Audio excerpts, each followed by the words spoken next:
Hi, Coach. Yeah, how's everybody feeling? Coming off of Friday's chaos, kind of settled down since then.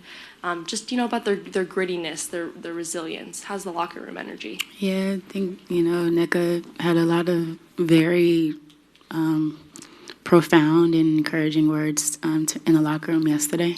Just knowing that we were resilient, and, now it's about trying to find ways to win. We know that we were playing better, but now we have to find opportunities to win those tough games. But I think the group is the group. I love them. They're encouraged, focused on knowing that today is another challenge. But Friday is Friday, and now we're moving on to today. Coach, what did you think of the rotation on Friday night coming in off the bench? Is that something that was kind of matchup specific, or is that how you kind of planned to play going forward? Yeah, it was definitely matchup specific, just because their forwards are 6'6", and we have two very good fives in Ezzy and Dom, so try to match with the Sparks were putting on the floor.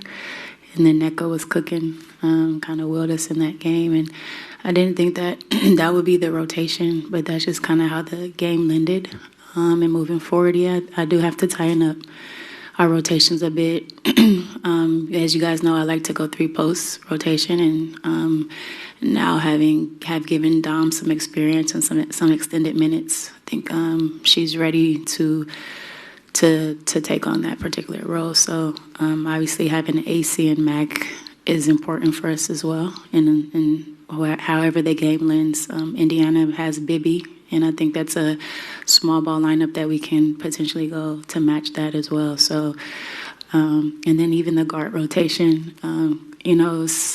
seeing what Lexi gives, and some days it's Lex, some days it's Zaya. But trying to give Lex a little bit more opportunity to get comfortable in the game and find some minutes. And last in Connecticut, I had Sky with that second unit a bit, so just still kind of tinkering with who I want to continue to leave on the court with that the rotational players.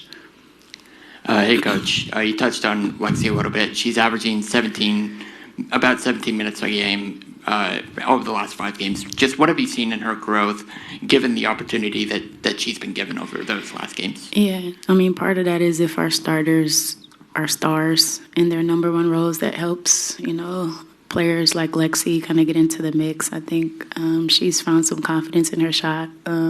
She's been able to play make as well. And, my constant feedback to her is the defense. As long as she's solid on that end and keeping her matchup in front, I think it allows me to play her extended minutes. And then obviously if she's able to see a few threes go through, that helps our offense as well. All right, we'll take a few questions from Zoom. Chantel, go ahead. Coach,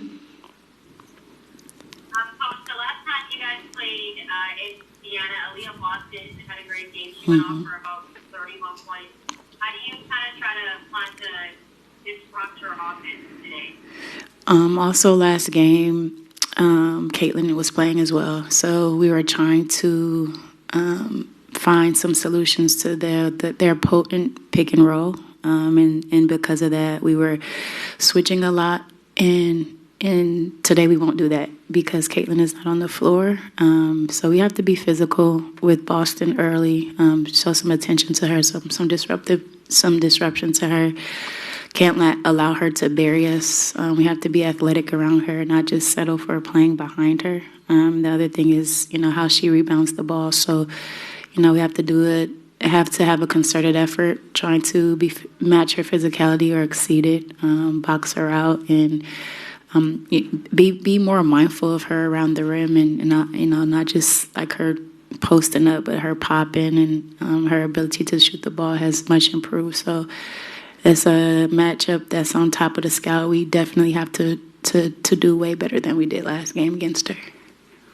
All right, Andrew Jones, we'll go to you.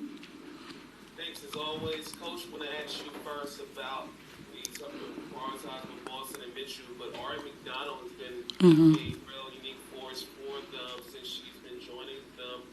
what you've seen in terms of dealing with her, and just if you can speak on the fitness of how your starters be able to play 2 overtimes, how they've been so fit this season, how committed they've been towards making themselves in the best shape possible throughout this whole entire season. Yeah, Ari has, her minutes are increasing as well because first she's very physical and disruptive on the basketball, so defensively getting steals and the pace that she plays with, able to, kick it ahead or get into the paint. She's also shooting the 3 confidently, so you go under, she's, knocking those down. So it's, we've seen it at a high level when she was at Arizona, but I think feels like it's back into that pocket for her of confidence. And I also Sid Colson, same thing with their increased minutes.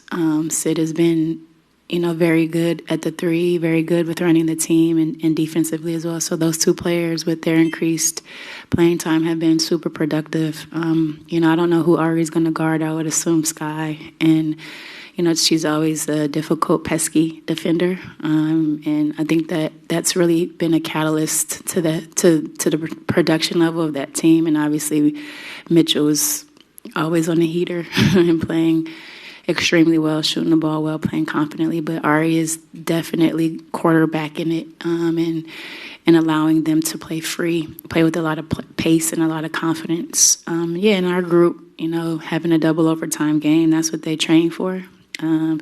That's what they prepare their bodies and their minds for.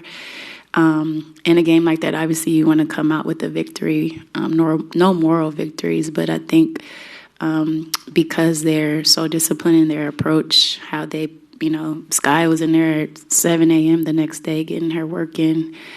They really are locked into, this season and what we want to do, what we want to accomplish, and that starts with their habits.